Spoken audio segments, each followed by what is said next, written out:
Suena la música de la información, está en el aire MBD Noticias en la pantalla de TV Ciudad, cerrando semana. ¿Cómo andás, Natalia? Cerrando semana y llegando a la quincena del 10º mes del año. ¿Qué te parece? ¿Qué tal? Promediando octubre. Promediando octubre en un viernes soleado, fresquito y con mucha información. Con novedades vinculadas al tema del momento. Les contamos que la esposa del escribano Álvaro Fernández fue imputada por 2 delitos en el marco de la investigación vinculada al otorgamiento de pasaportes ilegítimos.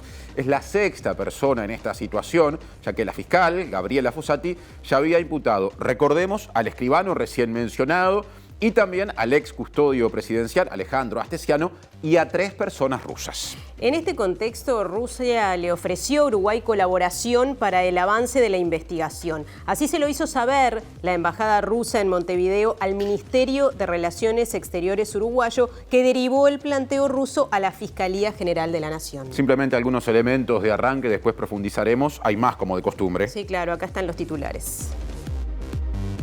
Está detenido el director de la Escuela Nacional de Policía, indagado por la Fiscalía por hostigamiento y trato inhumano. Lleva adelante el caso la fiscal Gabriela Fossati. Pediatras alertan por persistente circulación del virus sincitial aún en octubre.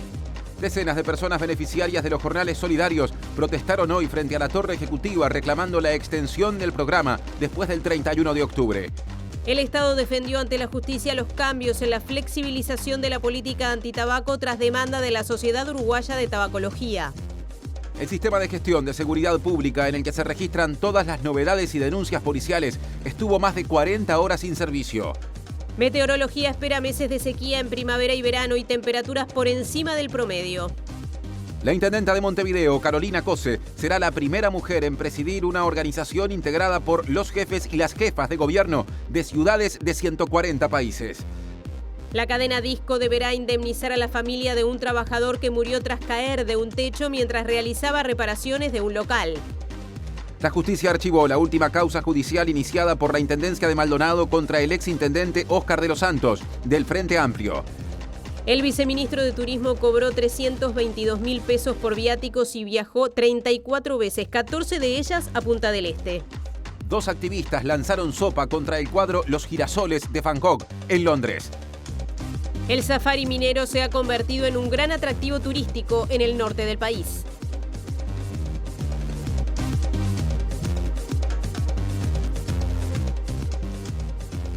Bueno, y saludamos como todos los días a quienes nos están escuchando a través de Uniradio 107.7 FM o por uniradio.edu.uy. Y Martín comienza la recorrida por exteriores con nuestros compañeros. Así es, Natalia. Vamos a saludar en primer término a Martín Duarte, que es uno de los periodistas que están en los móviles de hoy de MBD Noticias, edición central. Ya nos contará justamente por dónde anda en esta jornada, que lo tiene ya pronto ahí en la Plaza Independencia. Digo bien, Martín, ¿cómo andás?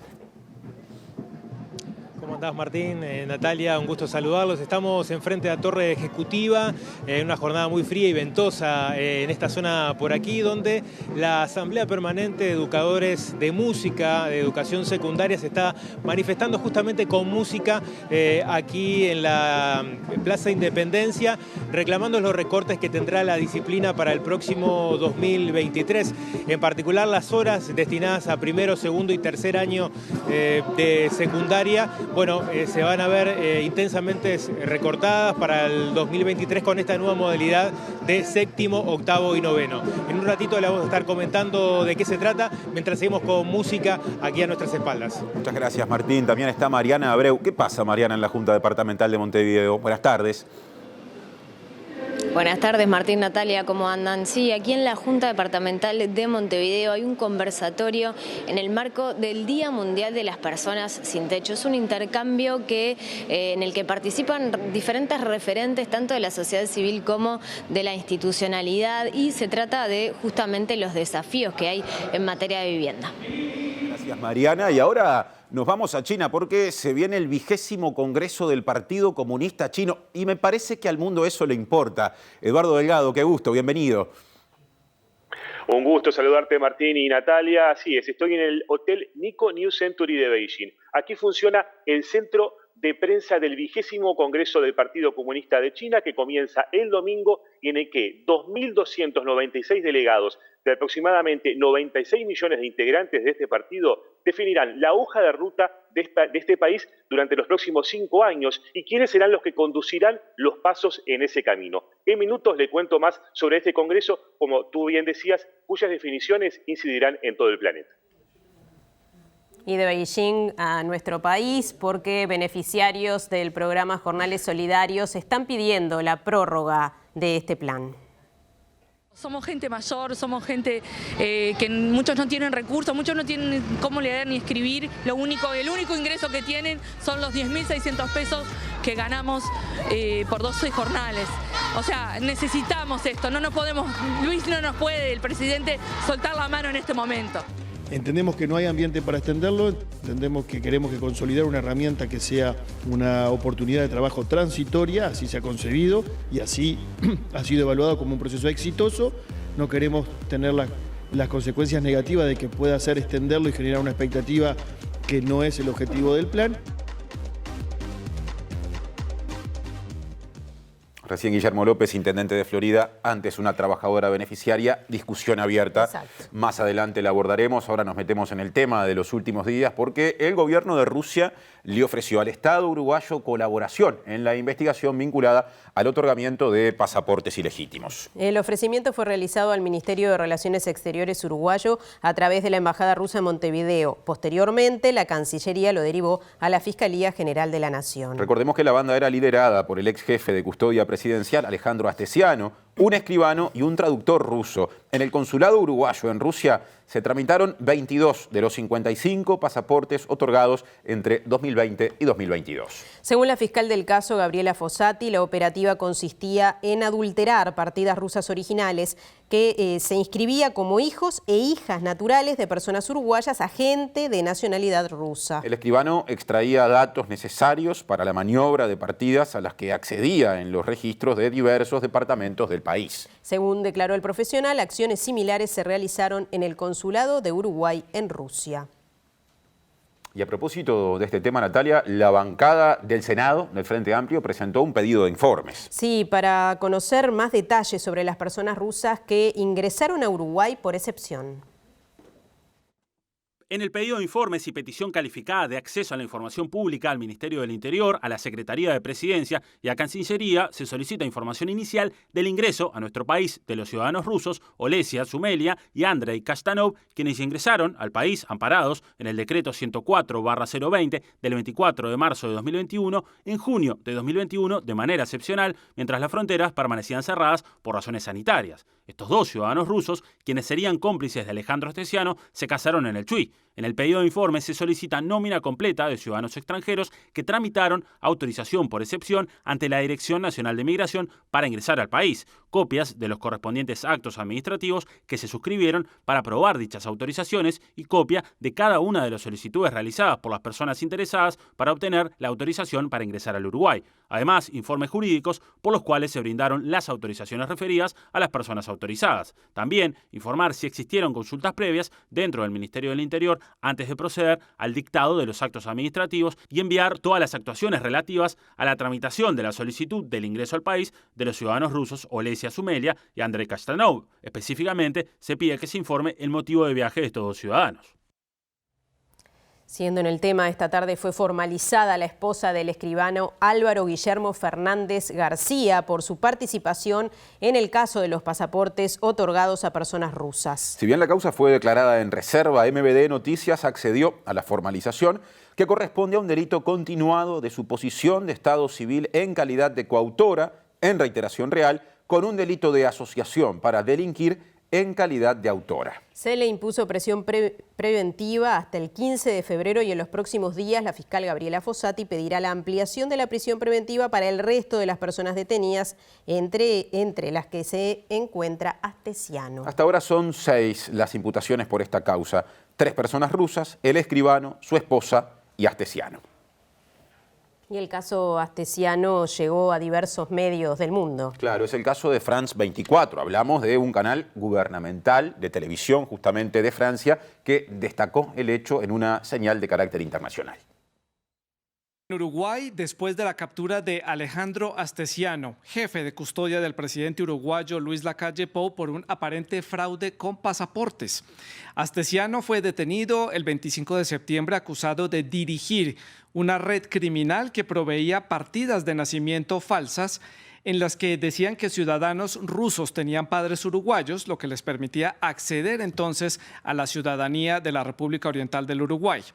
De acuerdo con la Fiscalía uruguaya, el funcionario se reunía con sus conspiradores en la Torre Ejecutiva, que es la sede del presidente de la presidencia o el Ejecutivo en Uruguay. La investigación indica que son cerca de 20 los casos de ciudadanos rusos con pasaportes obtenidos por esta vía ilegal, pero podría haber muchos más. El presidente Luis Lacalle Pou negó tener cualquier tipo de conocimiento sobre este caso. Uruguay, que es tal vez una de las democracias más destacadas de la región, un país que para el resto de América Latina es un ejemplo de transparencia, ¿está cayendo en las garras de la corrupción? Es una pregunta que surge a raíz de este caso y a raíz de otro caso que ha habido unos meses atrás, porque ya ha habido 2 casos de escándalos grandes, de grandes proporciones de corrupción en ese país suramericano. ¿Qué tanto afecta esto entonces a la institucionalidad de Uruguay? Ahora vamos a cambiar de tema, porque el próximo miércoles la justicia va a dictar sentencia después de la presentación de un recurso de amparo a cargo de la Sociedad Uruguaya de Tabacología contra la flexibilización o los cambios en la normativa antitabaco que ha impulsado el Gobierno Nacional. Hoy las partes fundamentaron sus posiciones y presentaron testigos, y el Poder Ejecutivo estuvo representado por el abogado del Ministerio de Industria, Energía y Minería, Carlos Rosselló. Abarca más que solo la cajilla dura o blanda. Eso fue lo que se salió en discusión pública, pero el decreto también permite algo que lo menciona tal cual, que dice se permiten distintivos al interior del empaque. Y eso es distintivos incluso en el cigarrillo. Esos distintivos en el cigarrillo que se permiten, a la industria le permite ingresar saborizantes, porque los tiene que marcar el lugar donde están, para que la gente los apriete y salga el sabor. Pero los saborizantes históricamente están enfocados justamente para iniciar el consumo, porque el inicio del consumo siempre es feo, o sea, y es áspero, entonces cuesta iniciar. La industria para eso le pone sabor menta, sabor frutilla, y eso está enfocado a los jóvenes. Así que en particular esa parte está vulnerando, justamente está enfocada para captar jóvenes. ¿Qué es el virus sincitial respiratorio? ¿Afecta solo a niños y niñas? ¿El resto de la población lo tiene que tener en cuenta? ¿Qué efectos puede generar sobre la población afectada? ¿Está circulando más? De todo eso hablará con invitado en vivo y en piso, Natalia Nogués, en la entrevista que sigue. Bien, bueno Martín, sí, tenemos el gusto de recibir al doctor Javier Prego, que es profesor de emergencia pediátrica de la Facultad de Medicina de la Universidad de la República. Trabaja además hace muchísimos años en la emergencia pediátrica del Hospital Pereira Rosell, hospital de referencia para niñas y niños, ¿verdad, doctor? Bueno, sí, es verdad, y es un gusto compartir este espacio con ustedes y tratar de aportar alguna información a la población. Bien.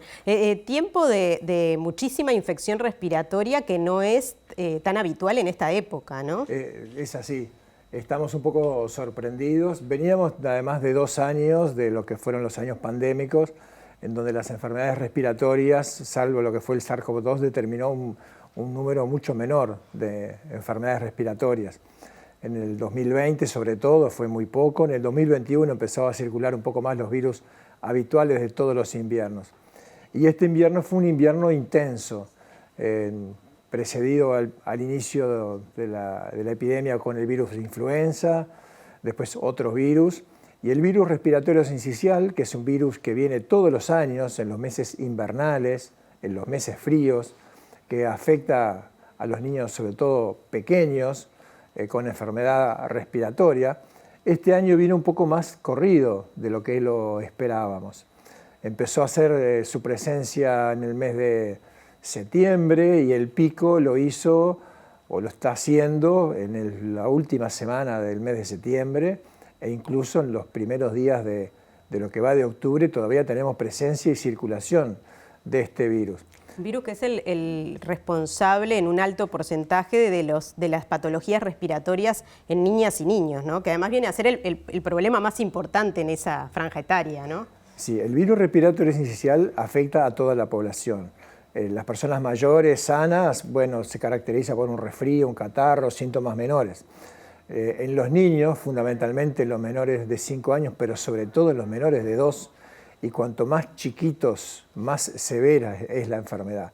Genera un problema respiratorio que a muchos les da pocos síntomas, catarro, resfrío, obstrucción de mucosidad, tos, algo de fiebre, pero en algunos niños genera ya un problema respiratorio que genera dificultad o insuficiencia respiratoria, niños que tienen que ser internados, que necesitan oxígeno, soporte respiratorio, fármacos, y algunos de ellos ingresan a la terapia intensiva, que en estas semanas ha estado muy tensionada. Sí.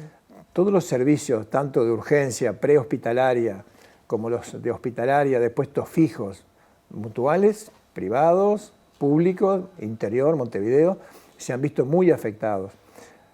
Nosotros los pediatras estamos muy acostumbrados a este virus y nos preparamos. Habitualmente se generan planes de contingencia, se refuerzan estructuras, recursos humanos, equipamientos, fármacos, pero este año nos agarró un poquito mal, podríamos decir, porque las estructuras administrativas a veces no acompasan a lo que pasó este año, con que el virus se prolongó más allá de los plazos habituales. En el mundo ha pasado cosas similares. En el año pasado, en nuestra misma latitud, en Nueva Zelanda, Australia, la circulación del VRS se dio en el mes de enero, en verano, mes de calor, con lo cual ya nos daba un margen de poca predecibilidad de lo que iba a suceder. Esto sucede, o sea, tiene que ver con la presencia del COVID y con que también, bueno, en realidad comenzó antes el virus de influenza, ¿no? Esto es un efecto epidemiológico, o sea, los virus se manifiestan de esa forma. Probablemente. Yo no soy un experto en virología, pero de las conversaciones y de los conocimientos, cuando pasan estas pandemias, se generan alteraciones de los equilibrios ecológicos de los virus entre sí, y también se genera una población más susceptible. Nuestros niños estuvieron 2 años casi que aislados, podríamos decir, o en muy poco contacto entre otros niños, donde normalmente se exponen a virus y van logrando una inmunidad que va creciendo, que se va adquiriendo y que los va protegiendo en definitiva. Este año los niños estuvieron de 2 años, a los cuales no estuvieron expuestos a infecciones virales. Bueno, decía recién, doctor, que es mucho más grave en niños menores de 2 años. Los niños que nacieron en 2020 posiblemente nunca habían estado en contacto con este virus. Sí, este virus es así. Nuestros niños estaban más expuestos. Tampoco generan una gran inmunidad este virus. Muchas veces incluso los niños pequeños se pueden hasta enfermar 2 veces en la misma temporada con el mismo virus. Sus inmunidades todavía están en desarrollo, y los niños más pequeños, sobre todo los prematuros, los que tienen enfermedades subyacentes, por ejemplo una cardiopatía o una enfermedad crónica, la pasan mucho peor. Esa es un poco la población de mayor riesgo. Los recién nacidos, los lactantes, o sea, los bebés chiquitos menores de 6 meses, los menores de 1 año, pero cuanto más chiquito, más problemático.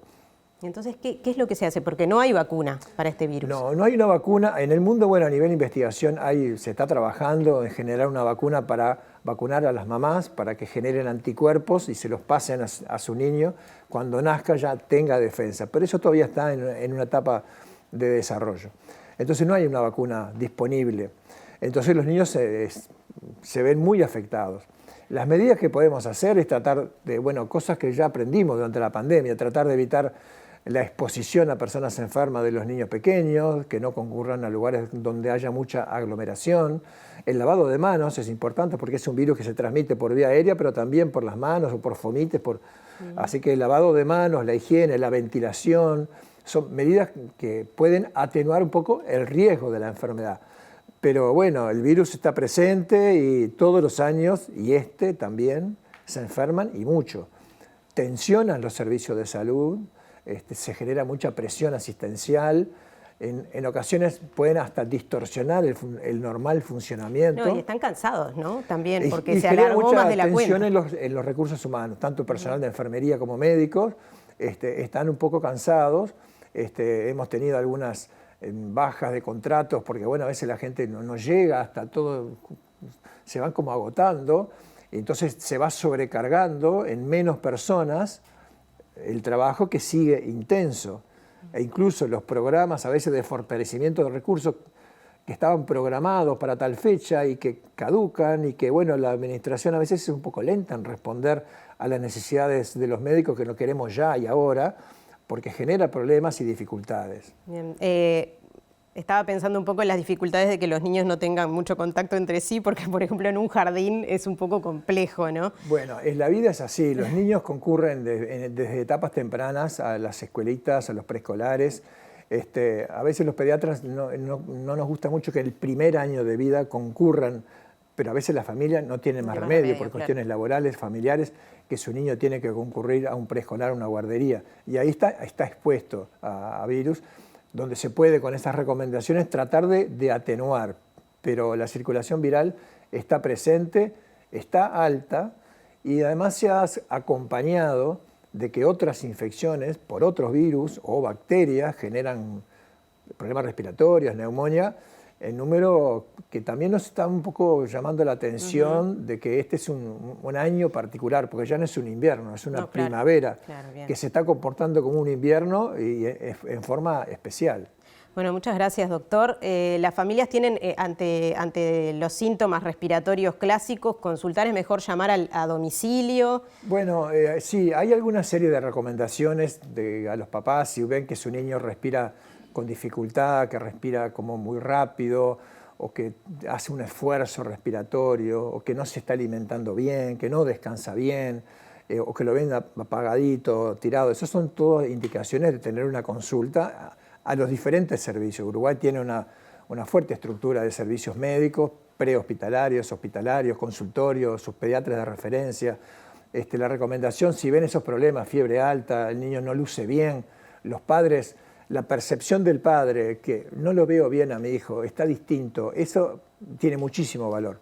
Y les recomendamos a las familias que ante estos síntomas consulten a sus médicos. Bien, muchas gracias, doctor, muy amable. Bueno, gracias a ustedes. Martín. Muchas gracias, Natalia. Ahora cambiamos de tema porque 2 incendios causaron 4 muertes en las últimas horas. Empezamos a repasar los detalles. Entre las víctimas se cuentan una mujer de 24 años y su hijo de 2. Esto ocurrió en una casa de la ciudad de Colonia del Sacramento, ubicada a metros del puerto. Vecinos y vecinas del lugar intentaron ayudar a las víctimas, pero no pudieron, ya que la vivienda se encontraba trancada, con candados por dentro y tenía rejas en las ventanas. El otro incendio con consecuencias fatales se registró en una vivienda de Montevideo, ubicada en el Cerrito de la Victoria, donde fallecieron 2 personas. Y ahora seguimos adelante con otros asuntos, porque ante el conflicto en la educación y las críticas a la reforma en curso impulsada por la ANEP, el rector de la Universidad de la República, recientemente reelecto, Rodrigo Arim, alertó sobre posibles dificultades en el pasaje de educación media, secundaria o UTU a educación terciaria. Arim advirtió que no hay coordinación y que espera que esto se subsane en breve.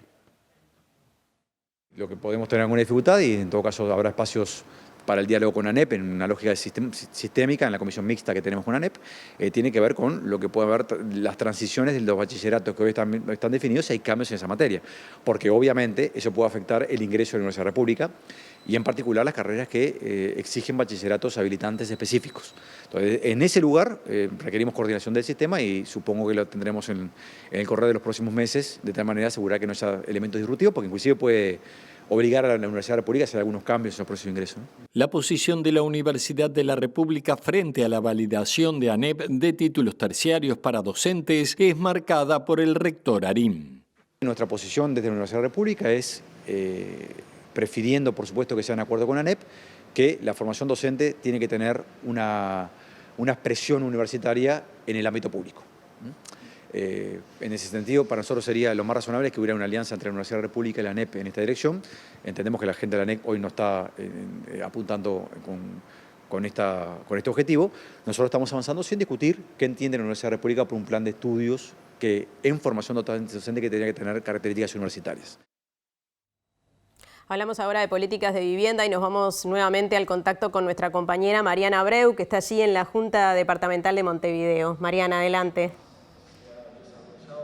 Así es, aquí en la Junta Departamental de Montevideo hay un conversatorio en el marco del Día Mundial de las Personas Sin Techo. Se trata de un intercambio de representantes de la sociedad civil y también de autoridades de la Intendencia de Montevideo y del Gobierno Nacional sobre las políticas de vivienda y los desafíos que hay en materia de vivienda. Aquí hablaron representantes de la Coordinadora Nacional de Asentamientos, también representantes del PIT-CNT, de las cooperativas de vivienda, y en este marco nosotros también estuvimos conversando con la Cooperativa Comuna. Se trata de un colectivo de investigadores del área académica que estiman que del 2021 al 2024 va a haber un recorte del 7% en el presupuesto destinado a vivienda, y también sostienen que hay un giro privatizador en las políticas.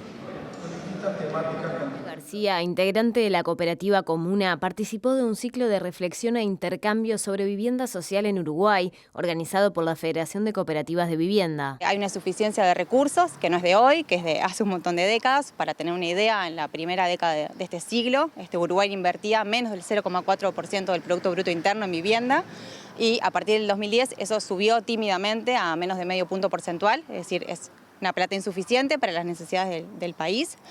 Y esa insuficiencia en este periodo de mandato se está viendo agravada, porque lo que operó fue un recorte presupuestal, liso y llano, que en el año 2020 fue muy importante en el marco de estas medidas de austeridad, de shock que lanzó el gobierno, ni bien asumió, que para vivienda en concreto implicó una caída del 12% en términos reales, el presupuesto de 2020 en relación al inmediato anterior, el de 2019, y para 2021 a 2024 se espera una caída real del orden del 7% más o menos. El colectivo sostiene que la política habitacional actual se basa en exoneraciones impositivas, manejo del suelo y sistemas constructivos no tradicionales. Está viendo como un giro de la política habitacional, un giro que nosotros le llamamos reprivatizador, porque lo que apuesta es a los agentes privados como productores de vivienda y a los mecanismos de mercado como organizadores de la distribución.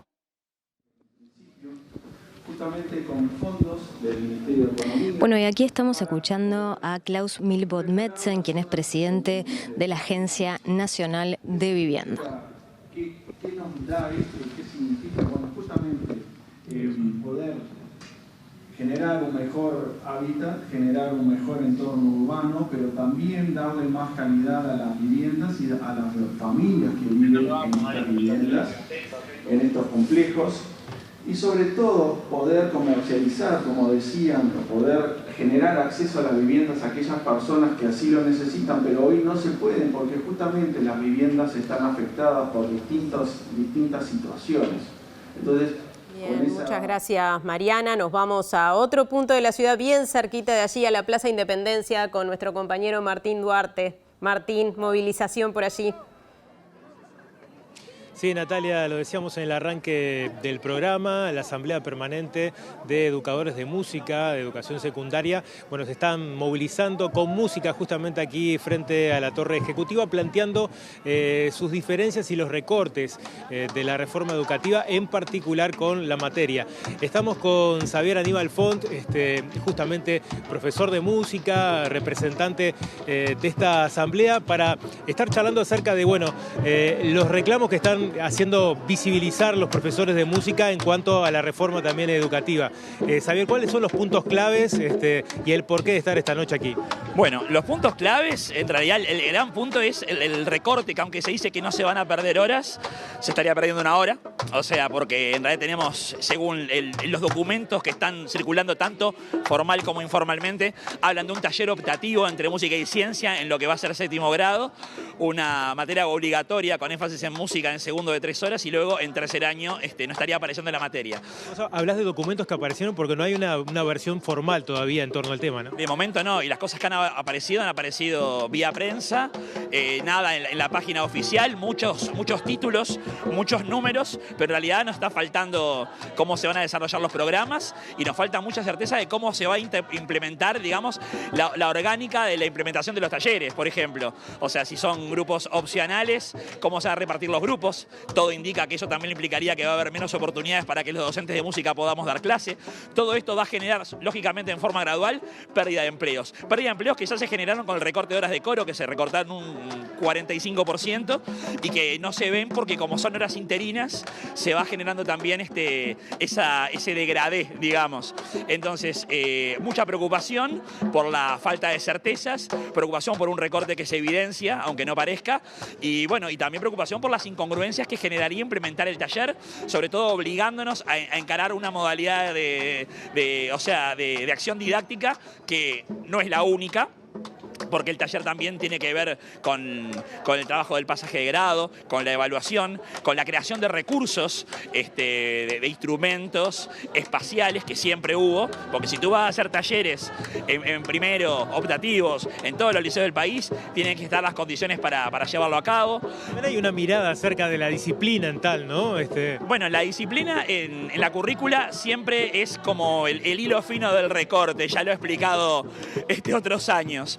Primero que nada, en el 2007, cuando se convirtió en tercero en taller, que se les quitó la evaluación, la nota, y también, bueno, con el recorte de los coros hace 2 años, y ahora con el taller optativo, que también generaría una discontinuación de la secuencia de trabajo en la disciplina, porque si el niño opta por ciencias, después se encuentra con el énfasis en música en segundo, se va a quedar totalmente desequiparado con el que trabajó el taller y después. Entonces, a su vez también con la especulación que se hace, bueno, si se eligió mucho acá y se eligió poco acá, bueno, también va a haber menos acá porque se eligió poco. Esa proyección que hace que siempre va a ser por culpa de los docentes, que no motivaron, que no lograron las cosas, que fue lo mismo que pasó con los coros. Los coros, algunos coros que no funcionaran, saquémoslo, no establezcamos políticas para mejorarlos y para ver qué puede pasar. Entonces, siempre pasa eso, como que si pasa eso con música nadie va a reclamar, y acá estamos reclamando. Muchas gracias por el tiempo. Gracias, Martín. Compañeros, seguimos con ustedes con un poco de música aquí desde la Plaza Independencia.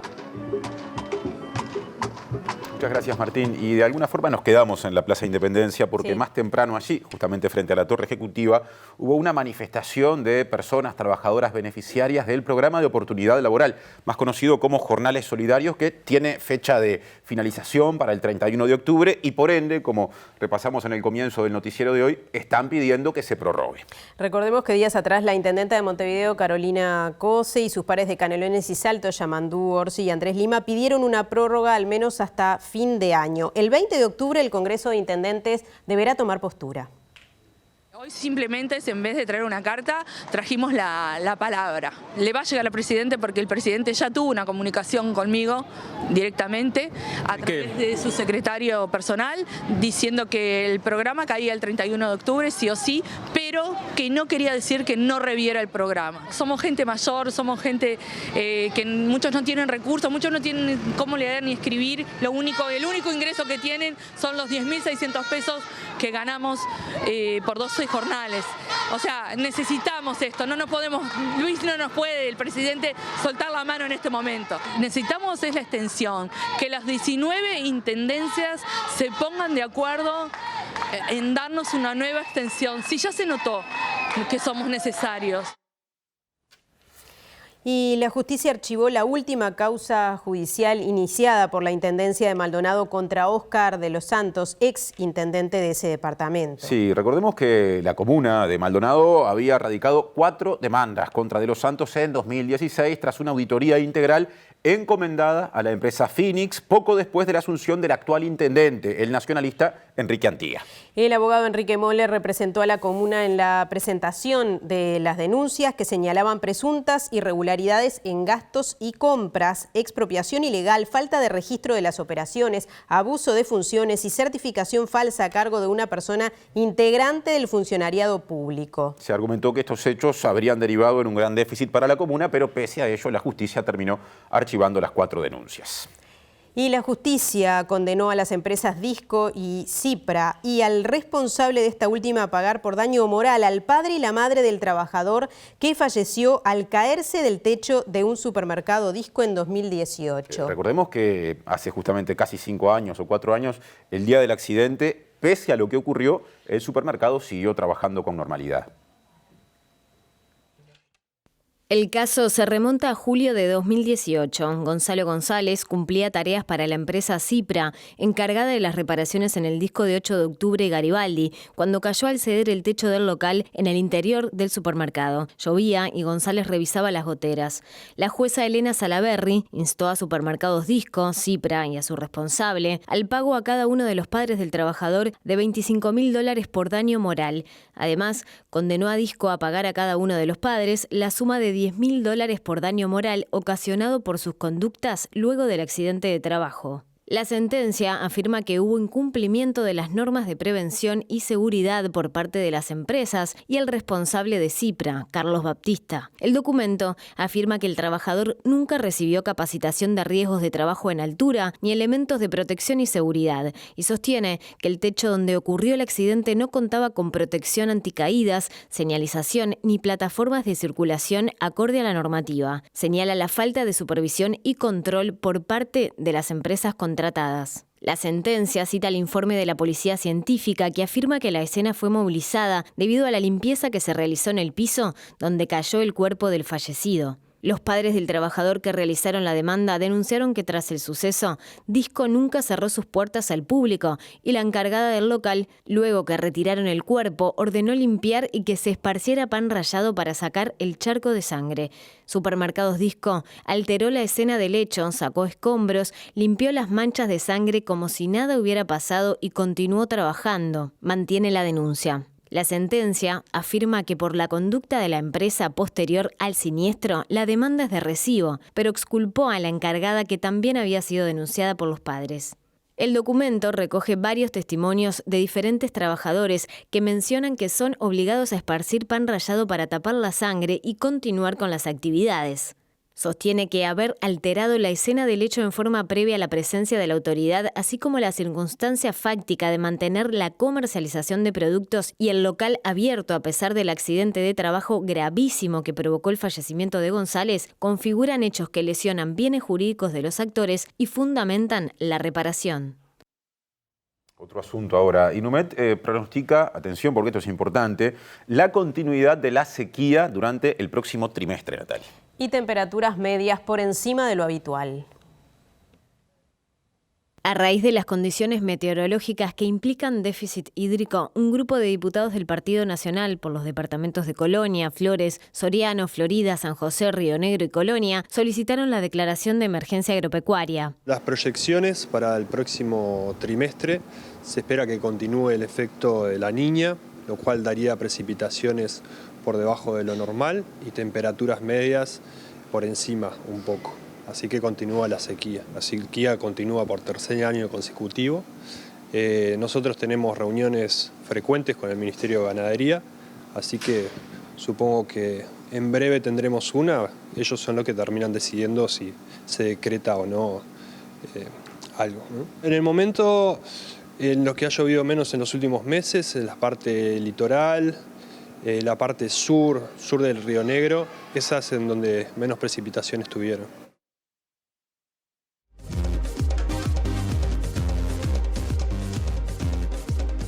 Hoy es viernes, días de columna con información del Observatorio de Datos Ambientales de la Intendencia de Montevideo. Le damos la bienvenida a nuestra compañera Micaela Rodríguez, que va a empezar a contarnos sobre los cursos de agua en Montevideo. Así es. Buenas noches, Natalia, Martín. Bueno, hoy vamos a hablar sobre el sistema hídrico de la ciudad de Montevideo. El sistema hídrico de Montevideo se compone por cuerpos de agua tales como ríos, arroyos, cañadas, humedales y sus respectivas cuencas. Como las unidades principales de este sistema hídrico de la ciudad de Montevideo, se identifican las cuencas del Río de la Plata este y oeste, la cuenca del río Santa Lucía y las cuencas de los arroyos Miguelete, Carrasco, Pantanoso y Las Piedras. El objetivo principal del programa de monitoreo es evaluar la calidad del agua y realizar el seguimiento de los indicadores en respuesta a las actividades presentes en el territorio. Se monitorean parámetros físico-químicos y parámetros microbiológicos. El monitoreo se realiza en 65 puntos y 21 puntos son en cursos de agua principales y los 44 restantes se realizan en cursos de aguas menores. Para brindar a la población información simplificada sobre algunos conceptos de cuerpos de agua urbano, se crea a partir de algunos parámetros monitoreados un indicador integral que se denomina Índice Simplificado de Calidad de Aguas.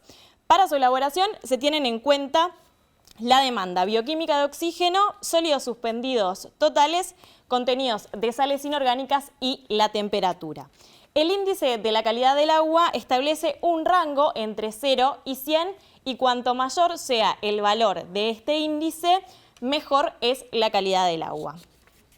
Nos queda ahora repasar, Micaela, cuál es la situación en este momento de la recolección de residuos en el departamento. Exactamente, Martín. Y como hacemos semana a semana, vamos a compartir cómo han sido estos días en materia de recolección de residuos y la realidad de los contenedores en nuestra ciudad. Antes que nada, vamos a recordar los colores y cada una de las referencias. Los puntos de color verde son aquellos contenedores que han sido vaciados en un plazo de hasta 1 o 2 días, en amarillo hasta 3 días, en naranja 4 días, en rojo 5 días y en negro más de 6 días. Los datos presentados, como podemos ver en el mapa en pantalla, muestran un alto porcentaje en la recolección de residuos, precisamente casi un 95% según el porcentaje de contenedores con menos de 3 días de acumulación. Natalia, Martín, si les parece, nos volvemos a encontrar el próximo viernes para compartir más información. Cómo no, te estaremos esperando. Muy bien, y seguimos adelante. Montevideo, ¿no? Sí, asuntos vinculados al departamento de Montevideo, porque la intendenta Carolina Cose fue electa hoy presidenta de la mayor red de jefes y jefas de gobierno locales que nuclea a ciudades de 140 países. Además, a fines de noviembre asumirá la presidencia de Mercociudades, que reúne a 364 ciudades de 10 países de la región. La elección de Cose se resolvió hoy en Daejeon, Corea del Sur, y es la primera vez que una mujer estará al frente de la organización Ciudades y Gobiernos Locales Unidos. La decisión se tomó al culminar el mayor encuentro anual de alcaldes y alcaldesas de todo el mundo, en el cual la intendenta participó de manera virtual, mientras que presencialmente asistieron la secretaria general de la Intendencia, Olga Otegui, y la directora de Relaciones Internacionales, Fabiana Goyeneche. En su cuenta de Twitter, Cose agradeció la confianza y dijo que es un honor a nivel personal y una gran oportunidad para Montevideo ejercer esta responsabilidad. La acompañarán en la presidencia rotativa los alcaldes de la ciudad turca de Konya, Ugur Ibrahim Altay, de La Haya en Países Bajos, Jan Van Sanen y Lee Jang-woo de Daejeon.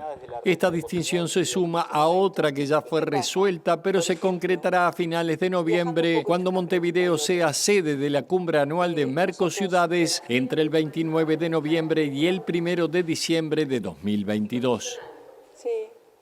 Y ahora empezamos a acercarnos a la información internacional con un contacto en vivo anunciado en el comienzo de la edición de hoy, porque en breve comenzará el 20º Congreso del Partido Comunista Chino. Y allí está nuestro compañero Eduardo Delgado, que ya nos hizo un adelanto hace un ratito. Eduardo, ¿estás por ahí? Así es, Natalia, Martín, un gusto saludarlos nuevamente. Estoy en el Hotel Nico New Century de Beijing, donde funciona el centro de prensa del 20º Congreso del Partido Comunista de China. Aquí es sábado a la mañana ya, el Congreso está previsto para que comience mañana y hoy tendremos en la tarde una conferencia de prensa que seguiremos desde este lugar con un avance de lo que ocurrirá en este Congreso, bueno, uno de los congresos más importantes de partidarios del mundo, en que 2.296 delegados, en representación de unos 96 millones de afiliados al partido, definirán buena parte del rumbo de China en los próximos años. ¿Y qué decisiones se espera que se tomen en el Congreso, Eduardo?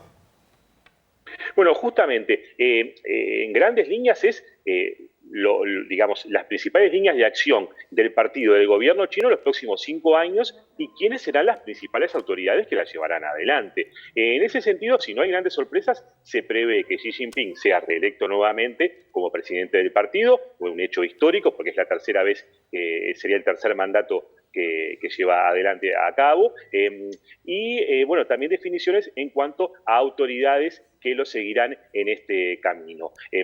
Está previsto que Xi Jinping hable durante el Congreso, que haga un balance de los últimos 5 años de gobierno y proyección de futuro en temas muy variados, desde la economía, obviamente en China, las relaciones internacionales, la política de COVID-0 que lleva adelante el gobierno y la lucha contra la corrupción, que es una de sus banderas políticas. Bueno, para seguir en esa línea, Eduardo, ¿qué datos hay con respecto a cuáles pueden ser los lineamientos políticos de China durante el periodo que comenzará a partir de este Congreso, es decir, durante el periodo de gobierno que empezará a partir de este Congreso?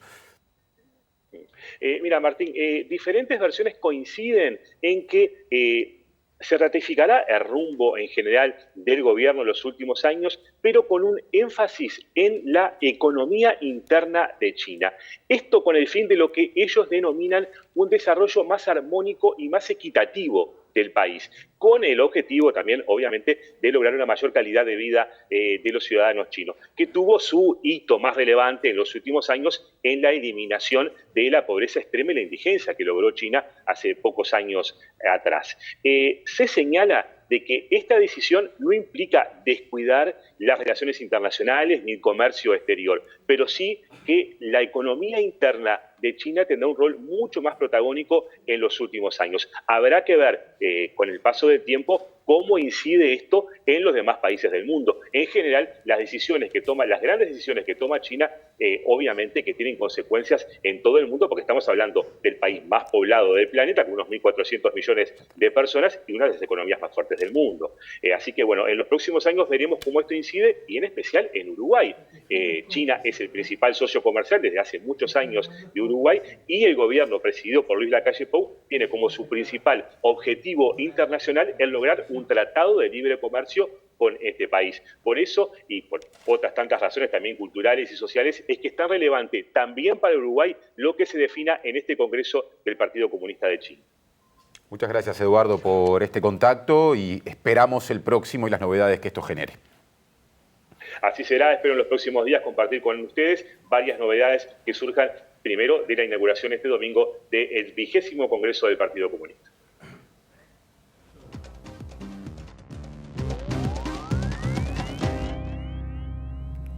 ¿Qué tal? Abrimos nuestro capítulo internacional con un hecho que ha sorprendido, aunque no es nuevo, y es que 2 jóvenes británicas, estallaron algunos productos contra un célebre cuadro como es Los girasoles de Van Gogh, uno de los más emblemáticos del mundo, como forma de protesta por la situación que está generando en el cambio climático el uso de los combustibles fósiles. No es la primera vez que este tipo de acciones se toman por parte de grupos ambientalistas que entienden que la vida humana vale mucho más que las obras de arte. 2 jóvenes mujeres del grupo ambientalista Just Stop Oil arrojaron hoy en la Galería Nacional de Londres el contenido de 2 latas de sopa de tomate Heinz sobre la pintura Los girasoles de Vincent Van Gogh de 1888, avaluada en $84 millones. En un comunicado publicado en Twitter, la Galería Nacional confirmó el incidente en la sala 43 donde se exhibía y actualizó su estado, destacando que si bien hay algunos daños menores en el marco, la pintura está ilesa, ya que está protegida por un vidrio que impidió daños mayores. Una de las activistas, identificada como la londinense Phoebe Plummer, de 21 años, gritó ante la célebre pintura: ¿qué vale más, el arte o la vida? ¿Vale más que la comida? ¿Vale más que la justicia? ¿Qué nos preocupa más, la protección de una pintura o la protección de nuestro planeta y la gente? Argumentando que la crisis por el costo de la vida es parte del costo de la crisis del petróleo. La Policía Metropolitana de Londres aseguró que las manifestantes fueron arrestadas bajo sospecha de daño criminal y entrada ilegal con agravantes. El incidente es el último de una serie de protestas contra obras de arte famosas en un intento por llamar la atención sobre el papel de los combustibles fósiles en el cambio climático, e integrantes del mismo grupo se pegaron en el mes de julio a una copia de La Última Cena de Leonardo da Vinci en la Royal Academy de Arte de Londres, mientras que los miembros de una organización activista climática italiana se pegaron a la Primavera de Botticelli en Florencia. La violencia sigue instalada en los territorios palestinos ocupados y sigue escalando entre Israel y los palestinos. De hecho, 2 personas murieron, 2 palestinos, en las últimas horas, producto de las operaciones que lleva a cabo el ejército israelí en los territorios de Cisjordania. Hace unos días también murieron 2 soldados israelíes en esta serie de enfrentamientos que comenzaron ya hace un tiempo y que se ha llevado muchas vidas a propósito de las protestas de los palestinos contra la situación que enfrentan contra el Estado de Israel. 2 palestinos murieron este viernes, entre ellos un médico, durante una incursión del ejército israelí en Jenin, una localidad del norte de Cisjordania ocupada, donde se han focalizado las redadas militares por ser un bastión de la resistencia palestina, informaron fuentes oficiales. El médico Abdullah Abu Altin, de 43 años y padre de 3 hijos, murió esta mañana mientras cumplía con su deber humanitario socorriendo a los heridos, indicó la oficina del primer ministro palestino Muhammad Tayeh, quien consideró este incidente un hecho peligroso que exige una intervención urgente de las organizaciones humanitarias y de derechos humanos internacionales. Por otro lado, el Ministerio de Exteriores palestino informó de la muerte de Matin Dababa, de 20 años y residente del campo de refugiados de Jenin, también por fuego israelí, y que según testigos que se encontraban en el lugar de los hechos, se trata de un integrante de las brigadas Al-Quds, brazo armado de la yihad islámica. El ejército israelí, a través de un comunicado, informó que se recibió un informe sobre un ataque a tiros cerca del poblado de Betel, donde los soldados que realizaban una actividad antiterrorista de rutina en los alrededores respondieron con fuego real y neutralizaron al agresor, que hirió a un civil israelí con fragmentos de bala. 2 soldados israelíes murieron el sábado y el martes en sendos ataques armados, el primero en Jerusalén Este y el segundo cerca de Nablus, ciudad que junto a Jenin, ambas en el norte de Cisjordania, se han convertido en el epicentro de incursiones militares israelíes desde hace 6 meses, como respuesta a una ola de ataques armados por parte de palestinos o árabes israelíes. Antes de meternos en las últimas actividades que han llevado a cabo los candidatos al balotaje en las elecciones brasileñas, Lula da Silva y Jair Bolsonaro, hay que decir que la última encuesta de Datafolia está estableciendo una diferencia de 6 puntos a favor de Lula. Un 53% votaría al líder del PT y un 47% al actual presidente Jair Bolsonaro. Y es que las encuestadoras están hablando de una diferencia de entre un 5 y un 9% aproximadamente. Lula estuvo en Recife, su ciudad natal, donde dijo que su obsesión es terminar con el hambre en Brasil, mientras que Jair Bolsonaro estuvo ayer también en Recife, se reunió con los evangélicos con un consejo que congrega 8.000 templos y también exhortó a sus votantes a tratar de convencer a familiares y amigos de que voten por él. Nuestra candidatura tiene como objetivo fundamental reconstruir este país y la reconstrucción pasa por una obsesión que tengo de terminar con el hambre, declaró Lula da Silva en una rueda de prensa concedida en Recife, capital de Pernambuco, estado de donde es originario el líder del PT. Según un estudio de la Fundación Getúlio Vargas, 63 millones de personas sobreviven con $500, unos $95 al mes, y otros 33 millones pasan hambre, viviendo en la extrema pobreza con ingresos de $105, unos $20 al mes per cápita. La mayoría de las personas en situación de extrema pobreza se concentran en el noreste de Brasil, región donde Lula recibió un mayor porcentaje de votos frente a su rival y donde afirmó que su segunda prioridad es generar empleos, por lo que prometió entablar una discusión profunda con los empresarios sobre la generación de más empleos dignos y estables. Por su parte, Jair Bolsonaro recibió este jueves en la ciudad de Recife el apoyo de varios líderes religiosos, principalmente de pastores evangélicos, como el Consejo de Ministros Evangélicos de Brasil, encabezado por el influyente pastor Silas Malafaia, fundador de la Iglesia Asamblea de Dios Victoria en Cristo y fiel escudero de Bolsonaro. Esta es una lucha del bien contra el mal, y Bolsonaro es un ungido por Dios para gobernarnos y librarnos del comunismo, declaró Malafaia en un discurso prácticamente calcado por los otros presidentes de entidades evangélicas que reúne a unos 8.000 templos. Bolsonaro apeló a sus seguidores este viernes para que convenzan a los indecisos y traten de persuadir a familiares y amigos para que lo apoyen al dirigirse a cientos de personas en Duque de Caxias, municipio de la zona metropolitana de Río de Janeiro, y les pidió que no sean templados en la defensa de su candidatura.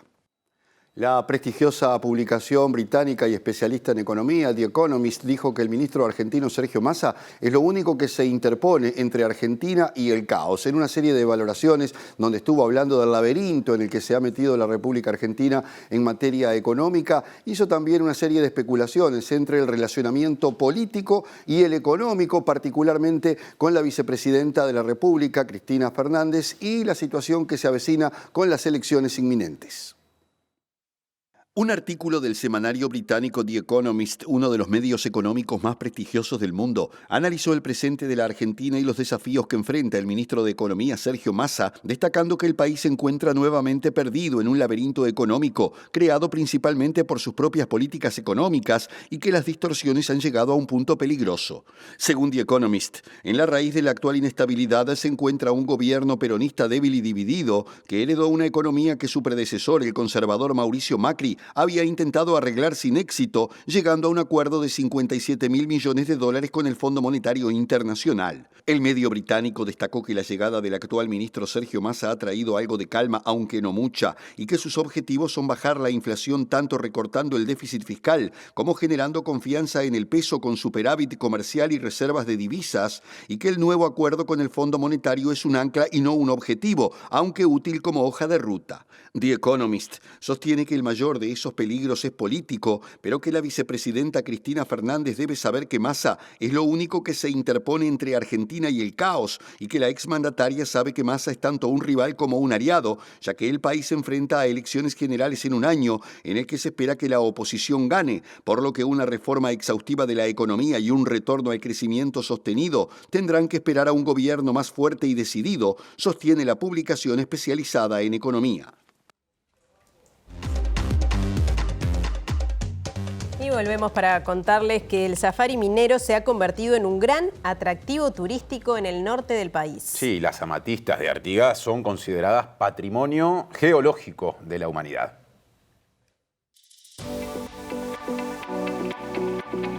El departamento de Artigas fue declarado entre los 100 lugares en el mundo como patrimonio geológico de la humanidad. Aquí muchas fuentes de trabajo, aquí muchos turistas llegan durante todo el año para ver las amatistas. Los invitamos a todos ustedes para vivir, para compartir el siguiente informe desde aquí, desde Artigas. Y estamos llegando hoy a los 12.000 turistas a fin de ejercicio 2022, teniendo toda una cantidad de connotaciones en contra, como la Argentina, con unos precios muy baratos. Y estamos trabajando realmente, el país entero se viene a conocer lo que son las minas o las canteras de piedras preciosas que tenemos en el departamento. La amatista es una formación macrocristalina del cuarzo y Artigas tiene una de las mejores amatistas que está dentro de lo que es esta gran familia de cuarzo. Pura y exclusivamente lo que es la minería, o sea, vamos a talleres de artesanos, vamos a talleres en fábrica donde se producen las piedras y también vamos a lugares donde se extraen las piedras y terminamos en lo que usted también ahora, que es un almuerzo en los yacimientos. A chegada foi o seguinte, eles vieram em busca de ágata e daí começaram a trabalhar para explotar as ágatas e viram que tinha ametista e daí começaram a explorar e temos hoje aqui, são 20 anos que meus filhos estão aqui. Acá la parte de la producción, hacemos cortado, corazón, piecita, más o menos lo que sale, lo que los clientes a veces piden, lo que los chinos básicamente ya para allá piden a veces. Bruta, como se le dice, viene de la cantera, la piedra bruta. Nosotros acá le damos forma para lo que es el terminado con la experiencia y el tiempo vos le agarrás la mano y es como cualquier oficio. Es recomendable para aquel que no tiene noción de lo que es una cantera de un mineral como el que tenemos nosotros hoy en día. Compré unas piedras de colores muy bonitas que dicen que sacan la mala energía. Nos quedamos con la buena onda. Por ahora hermoso todo lo que hemos visto. El safari minero, la verdad que un espectáculo. Artigas, esta parte que nos vemos ahora, nunca pensé conocerlo. Esto divino, una cosa, no tenía pensado llegar a un lugar tan divino como este. Esto es impactante, te voy a decir la verdad, y realmente esto es maravilloso. Bueno, la verdad que ha estado genial, nunca pensé pasar tan lindo. Todo espectacular, no sabíamos, no conocíamos del tema, ya compré, ya me gasté toda la plata, así que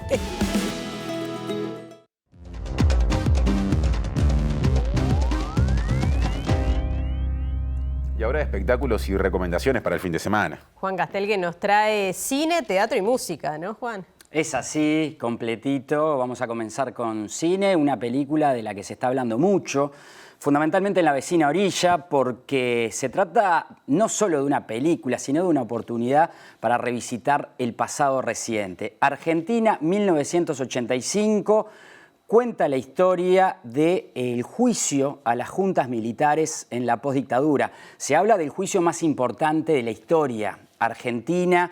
Es una película que respeta la historia, está basada en los hechos reales, en los personajes reales y es intensa, es fuerte la película, pero fuerte porque la historia lo es, no cae en excesos de ningún tipo, tiene muchísimo ritmo, si bien es una película de buena duración, son 2 horas y 20 más o menos la duración del film, pero con ritmo de thriller, podríamos hablar de una típica película de juicio, de esas historias de juicio, con algunos lugares comunes que tienen las historias de juicio, pero en este caso muy bien resuelto, y además contando una historia que, repito, es real y nos es muy cercana, sin lugar a dudas. Se está presentando hace 2 semanas en todo el país. La verdad que la variedad en cuanto a salas es enorme. Y tiene la dirección de Santiago Mitre, un elenco realmente de primera, encabezado por Ricardo Darín y por Peter Lanzani, que interpretan a los fiscales Julio Estracera y Luis Moreno Campo. Les decía que hay posibilidad de verla prácticamente en todas las salas del país, está en los complejos de Grupo Cine, en Live Cinemas, en todas las salas de Movie y también se exhibe en Cinemateca, recomendación para ir a ver cine argentino del bueno. Pasamos al teatro, nos metemos con un clásico de Molière. Molière en sus 400 años, se están celebrando los 400 años de Molière, un clásico sin duda del teatro, y esta obra, El enfermo imaginario, es tal vez la que tiene más humor del repertorio de Molière. En este caso, esta versión dirigida por Sebastián Silvera se presenta en el Teatro Estela, ahí en Mercedes y Titán Narvaja, a los fines de semana de octubre. La historia cuenta un poco las peripecias de un millonario hipocondríaco y muy manipulador que genera todo el tiempo situaciones realmente insólitas. Les decía, esta versión de Sebastián Silvera, una versión ayornada de un clásico que no pierde vigencia, que está llevando mucha gente y que hace reír mucho. Sábado y domingo, los sábados a las 21 horas, los domingos a las 19, en el Teatro Estela salen 500 pesos las localidades generales, hay descuentos, se venden las entradas tanto en la red Ticantel como en boleterías. Cierro con música. La Teja Pride presenta su nuevo disco mañana en la trastienda. Hablar de la Teja Pride es hablar de una banda referente realmente en materia de rap y de hip hop de la escena local. Tienen 25 años de trayectoria. Están presentando mañana La Forma del Viento, que es su más reciente disco. Tocarán el disco, pero también estarán haciendo un repaso por canciones de todas las etapas de la banda. Habrá invitados. Realmente será una fiesta lo que proponga la Teja Pride mañana en la trastienda a partir de las 21 horas. Las entradas van de 650 a 800 pesos y yo me despido compartiendo con ustedes un fragmento justamente de lo más reciente de la Teja Pride. Descifremos este nuevo manifiesto, alterando química en mezcla de los cuerpos, liberando los prejuicios por las ganas y el deseo de comernos la manzana. Que nos rajen de este plano terrenal y nos manden al infierno para bailar este vals. Guau, guau, magia operando, desvelando sus secretos. Dos desconocidos que se chocan sin libretos. Bella, ya sabes que me hechizas. Sabes que no puedo más. Vos venite por acá, que nos vamos a gozar, que nos vamos a gozar. Ella sabe portarse bien, sabe portarse mal. Está para hacer lo que le dé la gana, le dé la gana. Y estamos casi de cierre, se viene el lado B a la pantalla de TV Ciudad. Sí, tendremos al actor Gabriel Calderón, director de la Comedia Nacional, que estará con Wilmar Amaral. Es cierto, es una entrevista de viernes, estamos cerquita del comienzo del fin de semana. ¿Y qué dice Inumet? ¿Qué dice Inumet para la zona metropolitana? Estos datos, bueno, ya los adelantábamos un poco ayer, un sábado bastante nublado, con una mínima de 7 grados y una máxima de 18. Sí, pese al contexto de déficit hídrico, Puede caer alguna gota, puede llover. En Montevideo no se descarta para capital y cercanías en las próximas horas. Pasado mañana domingo, mejor panorama. 16 de octubre con mínima de 9 grados y máxima de 18. Y mejora un poquito más el lunes, 17 de octubre, también algo nuboso, pero con sol, 10 grados de mínima y 20 de máxima. Y MBD Noticias se va con un estreno. Eso, exactamente. El resumen de la semana. Por primera vez lo vamos a tener este viernes. Compañeros queridos han estado trabajando en esto, así que los dejamos ahora con ese resumen. Un lindo enganche para quedarse en la pantalla de TV Ciudad. Y hasta el lunes. Buen fin de Natalia. Hasta el lunes a las 19 horas.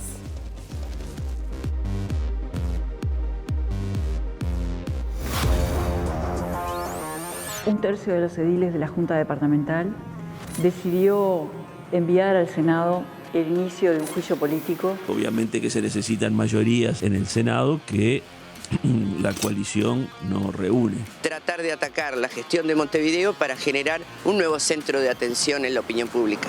En ese momento se lo dije al después ministro del Interior, ojo con ese nene, avísale a Cuquito. Es imposible que estos jerarcas no conocieran las andanzas de Astesiano. Nunca fue el jefe de la seguridad presidencial. Respecto del sello, la verdad que no le puedo decir nada porque es algo que escapa a mí, lo desconozco, lo desconozco, Aquí está la comunicación del gobierno en donde está el sello con la firma del jefe de seguridad presidencial. De igual manera el presidente se hizo responsable, se hizo cargo de la designación. Me estaban pidiendo algo imposible materialmente, sin precedentes, con un valor del mercado 4 veces superior a lo que valía. El ministro Cardoso me llama, firmaste pendiente o te echo, firmaste pendiente o te echo. Y digo, no lo voy a firmar, echame. Y bueno, me termina echando. Vamos a seguir una máquina de cobrar viáticos. Mientras yo estuve, creo que después ha sido peor. Nos está faltando presupuesto, digamos que convicción política en que haya un cambio de modelo. El Ministerio de Salud prometió la sensibilización a la población para que se entienda qué es lo que pasa con la gente que tiene problemas de salud mental. Al que no le guste que se vaya y al que se quiera quedar que se quede.